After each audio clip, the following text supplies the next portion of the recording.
কর্মসূচি পালন করতেছে, আপনি ব্যানারে হাত দিলেন কেন? ব্যানারে হাত দিচ্ছেন কেন? না কেন কেন করা যাবে না? গণতান্ত্রিক রাস্তায় কেন মিছিল করা যাবে না একটু বলবেন ওসি সাহেব? না কেন করা যাবে না একটু বলবেন প্লিজ? না কেন করা যাবে না একটু বলেন? কেন করা যাবে না একটু বলেন? গণতান্ত্রিক রাষ্ট্রে গণতান্ত্রিক রাষ্ট্রে সবার অধিকার আছে, আপনি ব্যানারে হাত দিলেন কেন? এটা কি আওয়ামী লীগের আমল? এটা কি আওয়ামী লীগের আমল? এটা কি আওয়ামী লীগের আমল ভাই? এটা কি আওয়ামী লীগের আমল? মিছিল থামা দিত।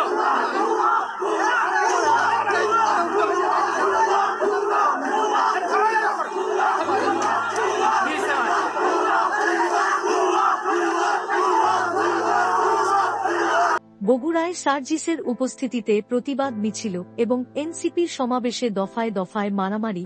বগুড়ায় আওয়ামী লীগ নিষিদ্ধের দাবিতে জাতীয় নাগরিক পার্টি এনসিপি আয়োজিত সমাবেশে বৈষম্যবিরোধী ছাত্র আন্দোলনের দুই পক্ষের নেতা কর্মীদের মধ্যে দফায় দফায় মারামারির ঘটনা ঘটেছে।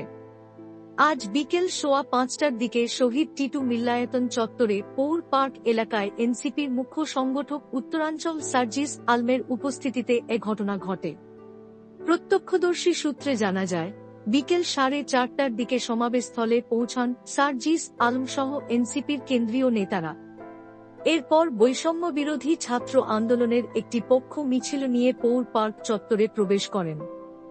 সমাবেশের প্রধান অতিথি সার্জিস আলম মঞ্চে বসেছিলেন এবং এনসিপির কেন্দ্রীয় অন্য নেতারা বক্তব্য দিচ্ছিলেন। এ সময় বৈষম্য বিরোধীদের একটি পক্ষ সার্জিস আলমের বিরুদ্ধেই স্লোগান দেন। তখন সার্জিসের পক্ষ নিয়ে অন্যরা তাদের সঙ্গে হাতাহাতিতে জড়ান। এক পর্যায়ে দুই পক্ষের মধ্যে তুমুল মারামারি বেঁধে যায়। প্রত্যক্ষদর্শী কয়েকজন জানান, বৈষম্য বিরোধীদের দুই পক্ষের মধ্যে মারামারির সময় সমাবেশের মঞ্চে বক্তব্য দিচ্ছিলেন এনসিপির নেতারা।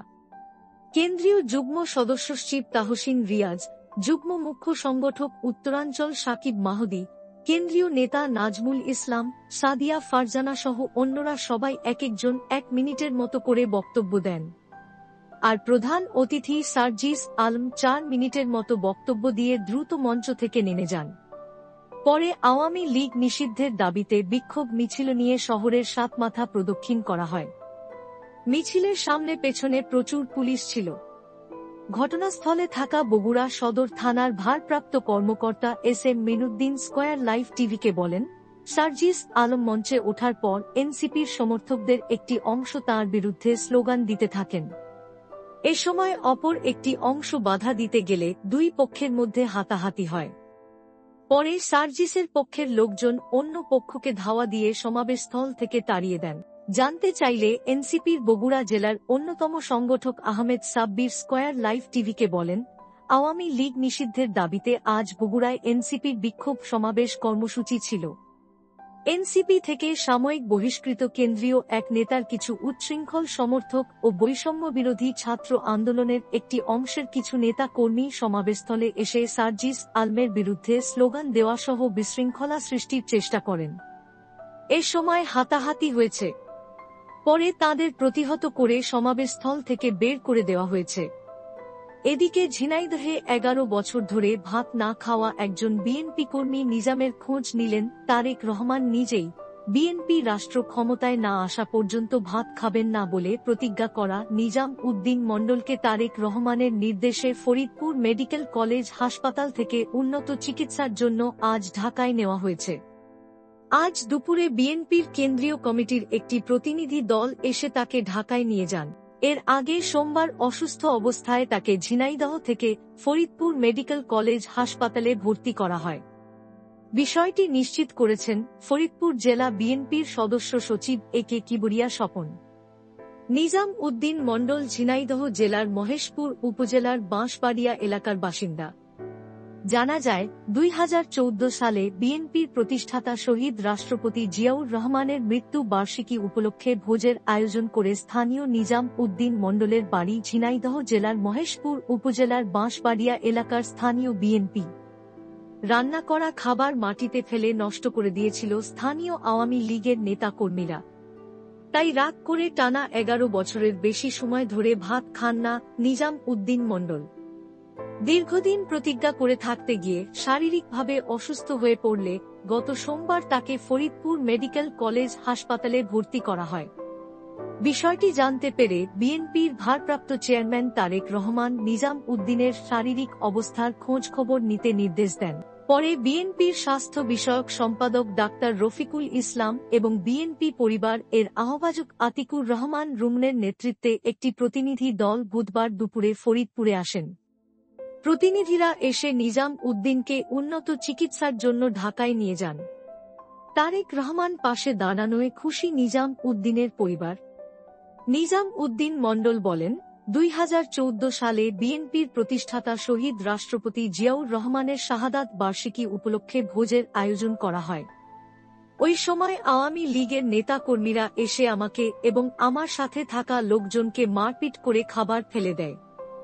ওই দিন থেকেই আমি প্রতিজ্ঞা করি বিএনপি রাষ্ট্র ক্ষমতায় না আসা পর্যন্ত আমি ভাত খাব না। তিনি আরও বলেন, গত 10 বছর 9 মাস আমি ভাত খাই না, রুটি বিস্কুট এগুলো খেয়ে বেঁচে আছি। গত 6 মাস আগে অসুস্থ হয়ে পড়লে স্থানীয়ভাবে চিকিৎসা নিই, কিন্তু ঈদের আগে বেশি অসুস্থ হয়ে পড়লে ঝিনাইদহ সরকারি হাসপাতালে চিকিৎসা নিই, এরপর বাড়িতে চলে যাই।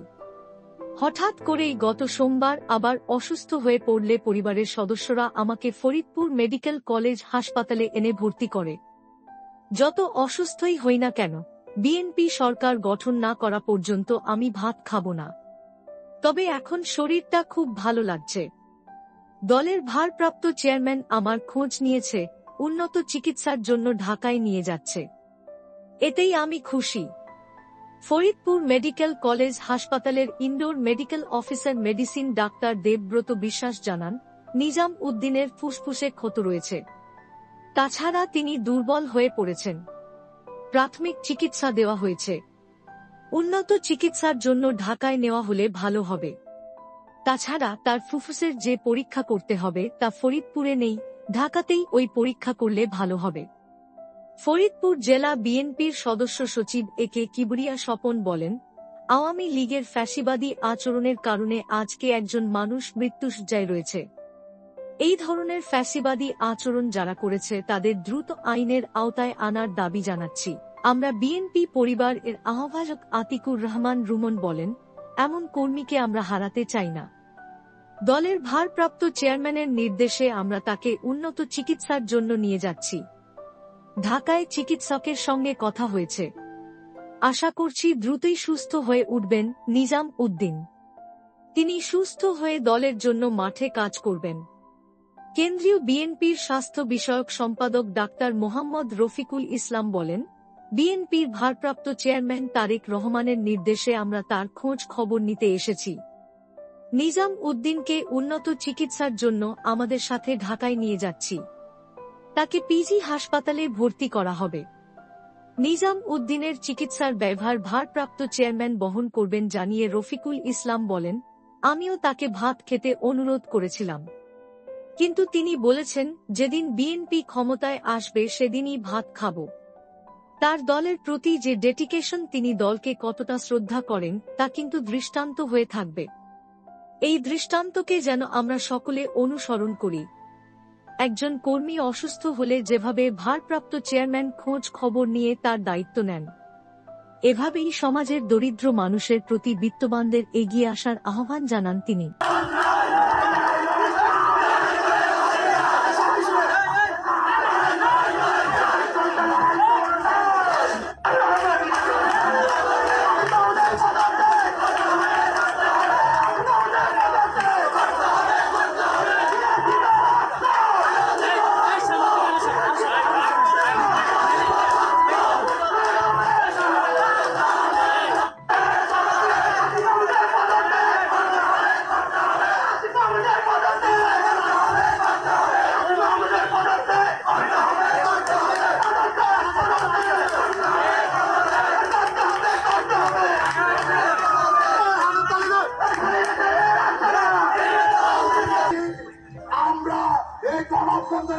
একটি আঘাত আনতে বলে আমরা সকল কথা বলতে চাই না। তারা বুঝে নিতেন এই মুরাদনগর তথা বাংলাদেশে যে গণতন্ত্র রয়েছে প্রতিদল স্বৈরাচার দুনিয়া থেকে এই বাংলাদেশ মুক্ত হয়েছে।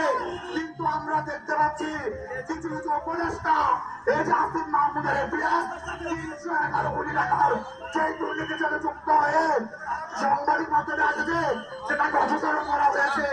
তাকে অপসারণ করাতেই দেখা হলো, কিন্তু তার কোন শাস্তি কোন প্রশাসনিক কোন ব্যবস্থা আমরা দেখতে পাচ্ছি না। নগরবাসী আমাদের স্থানীয় প্রকল্প মন্ত্রণালয়ের উপদেষ্টা তিনটি মন্ত্রণালয়ের উপদেষ্টা আসিফ মাহমুদ তার বাবাকে ঠিকাদারের আশ্বাস দিয়েছে, কাগজপত্র করলো। এটা কি শুধুমাত্র বাতিল হয়নি, কি সকল কিছু ত্যাগ হয়ে গেল? আমরা কিন্তু দেখতে পাচ্ছি এই বাতিল হওয়াতেই কিন্তু পৃথিবীতে অনেক দেশ রয়েছে, পৃথিবীতে অনেক দেশ রয়েছে মন্ত্রিত্বের আত্মীয় স্বজন তারা যদি লাইসেন্স করা হয় তাদের মন্ত্রিত্ব চলে যায়। কিন্তু আমরা দেখতে পাচ্ছি এই কেমন বাংলাদেশ তারা বলে ফেসবুকে পোস্ট করে দিয়েছে, আরে ভাই ফেসবুকে পোস্ট তো হাসিনা মামলা হয়েছে, আমি আসিফ মাহমুদ ভাইকে যদি তার কোনো প্রতিনিধি থাকে, যদি কোনো বাবা ভাই তারা একটা চ্যালেঞ্জ করতে চাই, যদি পারুক এই চ্যালেঞ্জ অ্যাকসেপ্ট করো। আমাদের উপর 3 তারিখ 3 আগস্ট 4 আগস্ট যারা 5টায় কোম্পানিগঞ্জ লারি রামদানি আক্রমণ করেছে তাদের সিসি ক্যামেরা ভিডিও আমাদের কাছে রয়েছে, এবং বিজয়ের পরে উপদেষ্টা মহোদয়ের বাবা আইমিন আসিফ মাহমুদের বাবার সাথে যে তারা দফায় দফায় মিটিং করেছে ওই ভিডিও ফুটেজ এবং ছবি আমাদের কাছে রয়েছে। আমি বলবো পারলে চ্যালেঞ্জ অ্যাকসেপ্ট করে দেখান, আপনার সাহস থাকবে, আপনি চ্যালেঞ্জ অ্যাকসেপ্ট করে দেখান। আপনার বাবার সাথে তারা দেখা করেনি, মিটিং করেনি, কোন মুরাদনগর নিয়ে ষড়যন্ত্র করেনি। প্রিয় মুরাদনগরবাসী, আপনারা সবাই জানেন মুরাদনগরের একটি প্রত্যেক জায়গায় যে আন্দোলন সংগঠিত হয়েছিল, এই যে পতিত যে আসিফ মাহমুদের ছত্রছায়ায় সে বৈষম্য বিরোধী ছাত্র আন্দোলন কমিটি হয়েছে, ওই কমিটির আহ্বায়ক ওবায়দুল্লাহ মুরাদনগর নয় তথা কুমিল্লার জেলায় কোথায় আন্দোলন করেছে একটি মাত্র প্রমাণ দেবে, তাকে আমরা মেনে নেব। নিয়ম অনুযায়ী তো সে মুরাদনগর তো নয়, বাংলাদেশের কোথাও আন্দোলন করেনি, কুমিল্লা কোথাও আন্দোলন করেনি, বাংলাদেশের অন্তত ঢাকাতে করেছে, তর্কের খাতিরে আমরা তা মেনে নিলাম, কিন্তু সে তো মুরাদনগর উপজেলার আহ্বায়ক হতে পারে না। বিজয়ের পর 3-4 মাস মুরাদনগরবাসী জিতত না। আসিফ মাহমুদের এপিএস তারা মুয়াজ্জম হোসেন তারা আমাদের সাবেক শ্রদ্ধেয় সেই উপজেলা নির্বাহী অফিসার সীমান্তুদ্দিন স্যারকে তারা কল দিয়ে তারপর তাদেরকে ইট করিয়েছে। এটা তো আরো একটি স্বৈরাচারের লক্ষণ বন্ধুরা। আমরা তো রক্ত দেই নাই, আবারও স্বৈরাচার গঠিত হবে, সে যাই হোক নতুন স্বৈরাচার বাংলাদেশে গঠিত হতে দেবে। এই জুলাইয়ের স্পিডের সাথে যারা প্রতারণা করবে, এই জুলাইয়ের স্পিডের সাথে যারা বাকবিরঙ্গা সৃষ্টি করবে, তাদেরকে কাউকে আমরা ছাত্র জনতা রক্ষা করবো না। তাদের বিরুদ্ধে আন্দোলন গড়ে উঠবে, আবারও আন্দোলন গড়ে উঠবে। আমরা অতি সত্য আসিফ মাহমুদের পদত্যাগ দাবি করছি, আসিফ মাহমুদকে পদত্যাগ করতেই হবে। ভিডিওটি যারা শেষ পর্যন্ত দেখলেন চ্যানেলের পক্ষ থেকে অসংখ্য ধন্যবাদ, এবং আপনাদের জন্য চ্যানেলের পক্ষ থেকে দোয়া রইল আপনারা যেন সব সময় ভালো এবং সুস্থ থাকেন। পাশাপাশি আপনাদেরকে চ্যানেলের পক্ষ থেকে অনুরোধ, আপনার যারা চ্যানেলটি এখনো সাবস্ক্রাইব করেননি তাদের জন্য অনুরোধ, ভিডিওর নিচে সাবস্ক্রাইব বেল বাটনটি টাচ করে প্লিজ অবশ্যই সাবস্ক্রাইব করুন আর চ্যানেলের সাথে প্রতিদিন থাকুন। যদি আপনার পাশে কোন অসহায় মানুষ যে কোন ধরনের সমস্যায় পড়ে তাহলে অবশ্যই 5 মিনিটের একটি ভিডিও করে আমাদের চ্যানেলকে পাঠান, উক্ত ব্যক্তির সহায়তার জন্য আমরা ভিডিওটি প্রচার অবশ্যই করব। হোয়াটসঅ্যাপ নম্বর হল 0172327747। সবাইকে আরো ধন্যবাদ।